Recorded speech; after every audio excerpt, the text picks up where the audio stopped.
Okay, we are here with the next episode of the All Things Richmond podcast. Today we're here with Ellen Robertson, City Councilperson in Richmond for the last 17 years, running for re-election this year. We will add that. So I want to start, just to give people listening some background on Ellen. And one of my clients, friends, and business heroes and mentors is a guy named Tom Papa of Fountainhead Development here in Richmond. So he gave me a quote to start. He said, "When I think of Ellen Robertson, I think of the rare politician who is in it for the right purpose. She's very dedicated to her constituents and to the city of Richmond, and very importantly, she knows how to get things done." So from Tom, that's a pretty high compliment. I appreciate that. So let's just start with why. Like, why did you decide to run for office 17 years ago, and why are you running again this year? 17 years ago, I was running an nonprofit organization that built housing for first-time home buyers. I moved into the city and into a neighborhood that I bought the home that I was living in, and not necessarily the community. I fell in love with this old Victorian home. Mm-hmm. And about a year after being there, working, going to school full-time, just got married, I took a bicycle ride one day and realized that there was a lot of blight in the community, a lot of vacant buildings, a lot of abandoned buildings. And I was really disturbed by the overall condition of the community. And I decided that I didn't think I really wanted to live there. And I talked to my neighbor, who was a realtor, and asked him to put my house on the market. And he, like Tom Popper and other folk, challenged me and said, "Who deserves to live in this community, Ellen, if you don't?" And that has always resonated with me. And so we rolled up our sleeves and we started a nonprofit organization and actually bought some of the worst houses in the community and renovated them for first-time home buyers. And that's what I was doing 17 years ago, when some distinguished leaders of the city of Richmond knocked on my nonprofit door and asked me to consider running for city council, which I was quite surprised because it was never something that I'd considered doing. Mm-hmm. But they convinced me that my leadership in the community and the things that we were doing to get the right things done in the community, that they felt that I was best qualified to consider running for city council. Yeah. I had served on the Planning Commission as the chair of the Planning Commission prior to that. And so with much prayer and much peace of mind, I ran for City Council 17 years ago. Yeah, that's great. It's been a pretty wild 17 years from the city of Richmond from a real estate development standpoint. Do you want to share with the listeners your district, what neighborhood your district includes? So my district is pretty large. Mm-hmm. We extend from pretty much the Henrico County line almost to the Chesterfield County line. It includes the neighborhoods of Highland Park, Barton Heights. We pick up a piece of Eastview as well, the east end part of the town. Pretty much all of downtown, from 2nd Street to 14th Street. All of the Manchester area, south of the river. And then we go down Jefferson Davis Commerce Road to pick up Bellmead community. So we extend from the port area and then back across the river north side as well. So it's a pretty extensive community. Where we're sitting is part of your district. Absolutely. Here at 5th and Main. Absolutely. So as we head into this election cycle, what do you think are the most important issues facing the city of Richmond over the next 4 years? Well, I think the crisis that we are facing right now is caused by the pandemic that we're dealing with. And that's changed a lot of things that I would have normally said were our top priority. Not that those things still aren't top priorities, but the pandemic is really changed so much in the city of Richmond. It's drastically impacted our employment. It's drastically impacted businesses. Like you just mentioned, how many of your employees are actually coming into the office versus people working at home. So the whole mode of operation of how we do business and how we are working has changed. The unemployment has significantly increased. We are concerned as to how many jobs are actually going to come back. How many businesses are we going to lose in the process? And all of those things impact the city's revenue, which means it impacts our capacity as it relates to delivering the kinds of quality services that we'd like to provide. And also, there are always gaps. There's always been gaps in funding as it relates to what we really want to do with Richmond Public Schools. Parents are very, very concerned about their children not receiving the quality of education at home, remotely. Some neighborhoods are better prepared than others. As you very well know, the poverty rate in the city of Richmond is extremely high.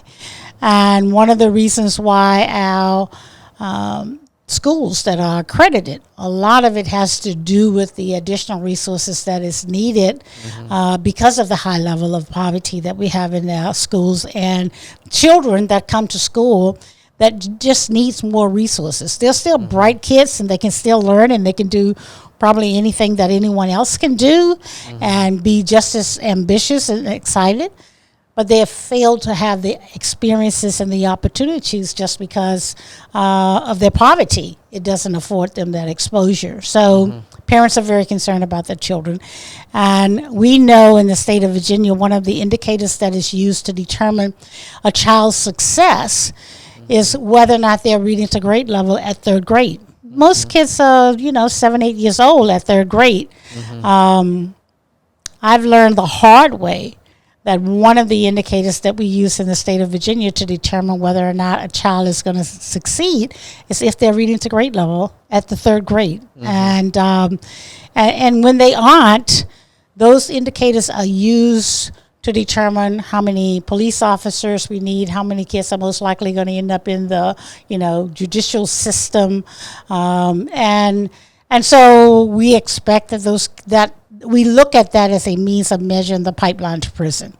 And so when there's an educational gap, and when we have the distant learning that we're dealing with right now, many parents, especially parents that have less means to offer the kind of support system to their children at home, are very concerned about that. Yeah.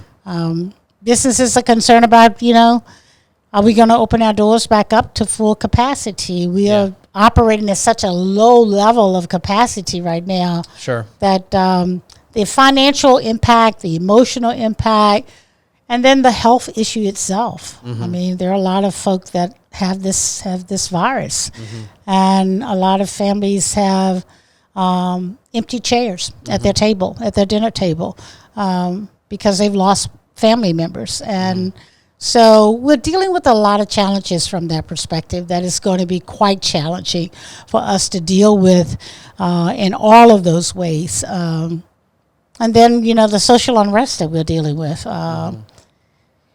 which is a good thing in a lot of ways, because it's addressing challenges and issues that we've been dealing with for a long time, and they're not resolved.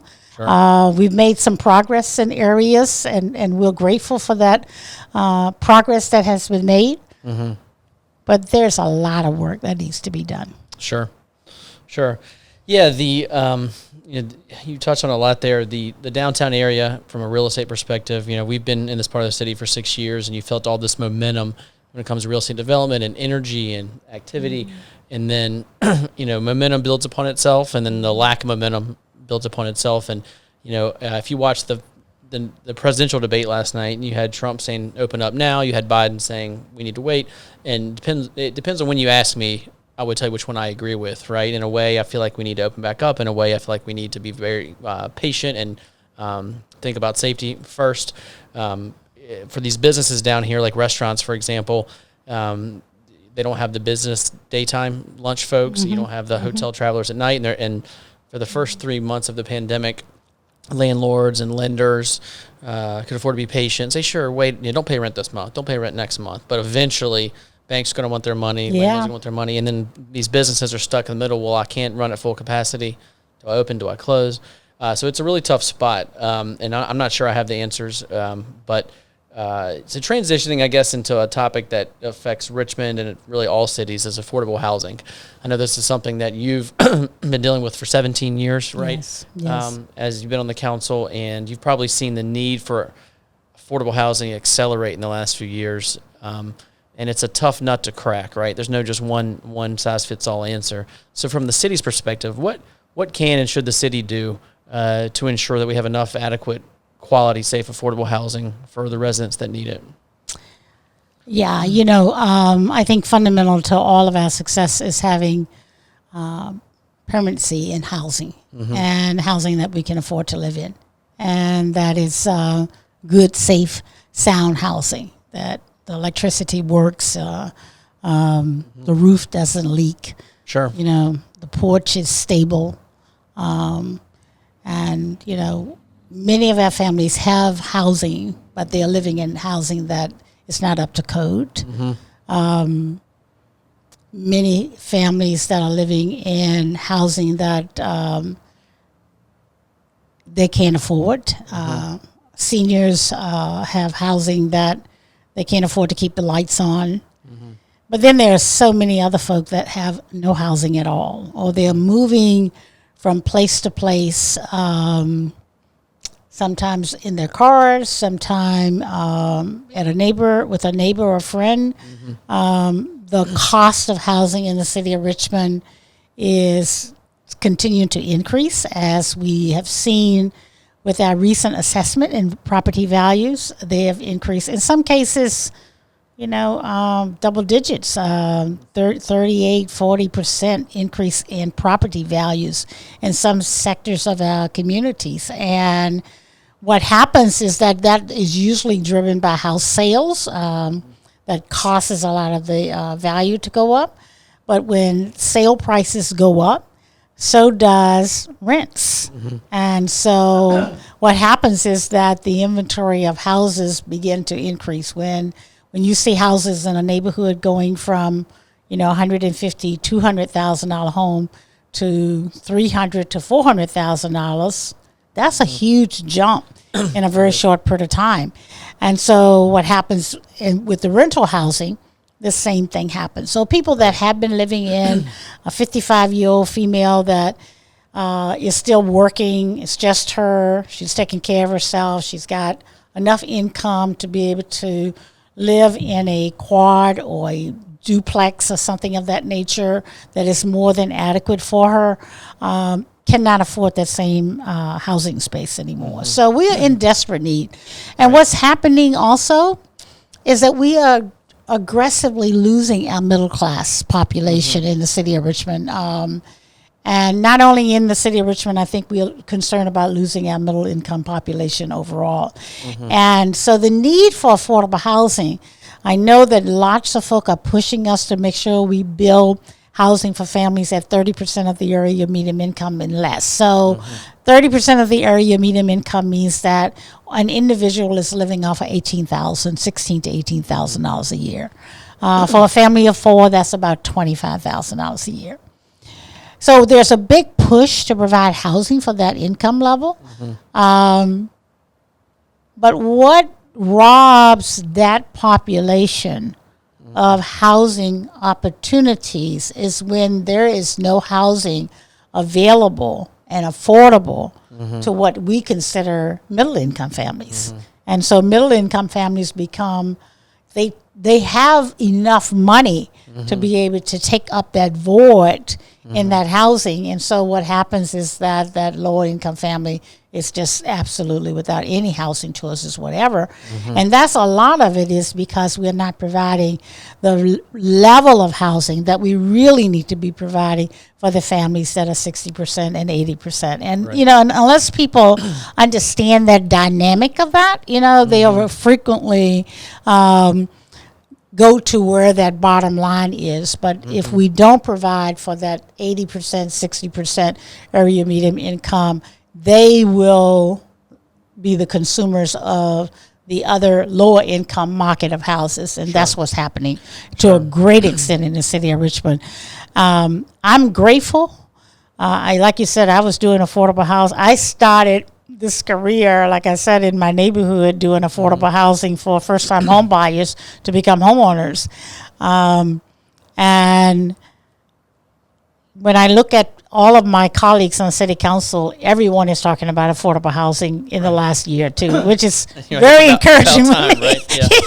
It's extremely encouraging for me, because for a long time, I felt like, I was pushing this envelope myself, but everybody is pushing affordable housing there. And I think it's because we're beginning to realize that, affordable housing has such a broad need, and it covers a large spectrum of folk as far as income. I'm very pleased. I was in Manchester this weekend, and I was very pleased to meet several residents that are living in housing that's been recently developed by our local developers. That includes a good share, not enough by no stretch of the imagination, but certainly by choice. Our local developers in Manchester have been very sensitive and willing, and have invested in providing affordable housing in the Manchester community area. And I was extremely encouraged by meeting several of the residents that spoke to that, from young folk that are just coming out of college, looking for a decent place to live, as well as senior citizens. Yeah, a lot of, as a developer, it's building affordable housing is challenging. A lot of the financing options available to us will incentivize housing for 80% AMI, but as you know, that isn't that affordable. It's barely different than market rate housing. And Absolutely. To the price points you mentioned, 30%, 60%. It's there are programs out there like LIHTC and some other programs that developers can use, but it's still very challenging. And this. I want to thank you and others at the city council level who've been working with developers hand in hand to develop programs that will actually work at scale, right? If we build 1 or 2 houses, that's great, but if we need 3,000 and we're building 100 a year, then it's never going to tackle that problem. And to your point, some developers in Manchester, Fountainhead and Lynx and some of those folks and some others are building some really quality affordable housing, but we need more, which often leads into the zoning discussion, right? So like, affordable housing kind of bleeds right into zoning, because not all zoning allows it. Not all neighborhoods want it, and fight it. And so if you go to get that rezoning or that special use permit, it's a process, and sometimes it's a fight. And so, what is the city thinking about from zoning moving forward to not just affordable housing, but for all, to enough density, enough housing? What is the city doing now to tackle that over the next 10 years? Well, we're in the process of putting together a master plan for the city of Richmond, and one of the things that I'm really pleased with in the master plan is a lot of attention is being put on zoning. We, of course, we're going to have to do a rezoning plan to accompany the master plan once we get the master plan adopted. So there's still a lot of work that needs to be done from the zoning perspective. But density and increasing our density in the city of Richmond is an absolute must. It has to be done.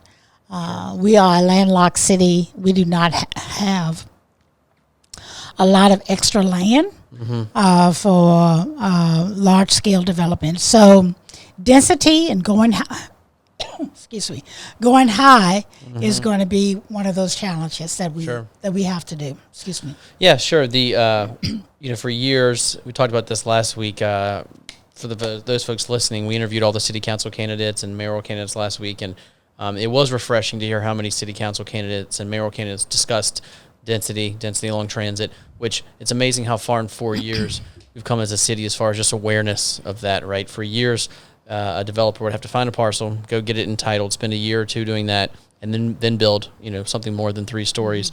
With the rezoning that took place in Scott's Addition, you saw what that did. The market responded pretty quickly. I think there's 2,500 units being built as we speak in Scott's Addition, and all of that's along transit, right? And now a lot of that's market rate, a lot of it's not affordable.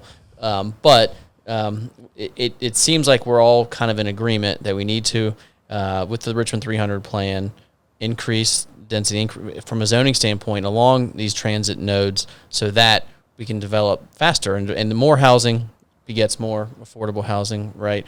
And a lot of it is about leveraging your income levels within your home, in your development, is that we are working very closely with the developers, and we've been working with them now for more than a year. Right. Looking at different ways that we can be able to provide the kinds of incentive and the gap financing. We have some very successful nonprofit organizations that are at the table as well that does this work all the time, like I did as a nonprofit before coming on city council. So a lot of it is understanding the different methods of financing. A lot of it is providing a mixture level of affordable housing with any one development. So if you have development at 50% area of the median income, 60%, 80%, and then above, then many times families can stay within that. They can continue to grow financially, and yet still be able to have housing opportunities right within the community that they're in, and not lose the benefit of their community in the process. And that was one of the other things that I observed this past weekend in Manchester as well. Some of the families that I spoke to were telling me that they wouldn't be there long. And I'm saying, well, where are you going? And you're not leaving the city, are you? And they'll say, no. They're building a new apartment complex right next door. And I've made an application and I'm moving there, And so those are the kinds of opportunities when we're looking at development, that we put a diversity of levels of housing in those development, so that we can continue to accommodate. When we talk about mixed income, that's what make a community seamless. Sure. Because because I'm a 30% area medium income family, and I'm living next door to a family that is 120% area medium income, but we're all living in that same community and enjoying the same quality of life, and can add to the fabric of the community, and therefore be able to afford additional amenities in the community that we desperately need. Sure. So all of that builds quality community in the process. And that example you gave, how great is it if that 30% income level can walk to work or bike to work or take transit to work, so you don't have the added expense of a car, of parking, et cetera. And so I agree, mixed income is the way to go. Density with mixed income along transit is the answer. It's just hard to get from here to there. You see Richmond transitioning from this kind of outdated city to trying to enter the new world, and I think they're doing a decent job. I think obviously certainly people love to critique the city and city government, but they don't always realize how hard the jobs are, right? The job of the mayor, the job of city council, the folks that work at the city, how hard it is, in planning and these other departments that catch a lot of grief. What I do like is seeing how the city is starting to work together. The mayor and city council and developers, the developers in the planning department, all of that. Obviously, you hear all the negative. But when you get to know the people, you realize there's a lot of good people in all those places trying their best, right? Really appreciate you taking the time. I see why Tom Papa and others speak so highly of you, because you have a good feel for where Richmond has been and where we need to go. You certainly care about your constituents, and you also can work with the development community and others to work together to make things happen. So I really appreciate your time. Do you have any closing thoughts or anything else you'd like to share with us today? Well, I spoke to the pandemic as is a crisis situation that we're dealing in, but I also want to emphasize the significance of us really filling in our pipeline for economic growth and economic development in the city. Yeah, we've got lots of vacant land in the city of Richmond. I'm going to say Route 1 because that's probably going to be the new name. Don't know that for sure. Sure. Downtown, for a city that needs revenue as desperately as the city does, to have the volume of vacant land that we have, prime real estate. I'm not talking about scattered sites here and there. Right. Prime real estate. I am encouraged that this potentially crisis that we're dealing with, if it gets deeper with the pandemic, that this is our creative opportunity to really start looking at that vacant land and start filling our pipeline for economic development opportunities, providing whatever those incentives that we need. If it means looking at our land, investing in capital improvements to get land prepped and ready for development, especially on Jefferson Davis, Commerce Road, and downtown. In the 6th District, we have a huge volume of land, and much of it in downtown is owned by the city of Richmond. And so I think it's just essential that we work with the development community right now, put those incentives in place, put in the infrastructure for the kind of development that we want to see, and let's roll out of this economic crisis that we're experiencing right now with a pipeline booming and ready for development, so that we can get people back to work. People can be making the kinds of salaries that they need to. We can address the inequalities and the inequities by, I've passed a paper to mandate that a city has an economic and social and social justice, equity, and equality policy that we have to follow. We've already adopted legislation that I passed for an affordable housing plan. We've already adopted a homeless plan. And we have a new economic development plan that's coming before us. Got held back simply because they felt like they hadn't addressed the equity and the inclusion that was needed in that plan. So Richmond is prepared. I mean, the hard decision making, and then with the master plan rolling out as well, Richmond has the blueprint. We've done the hard work.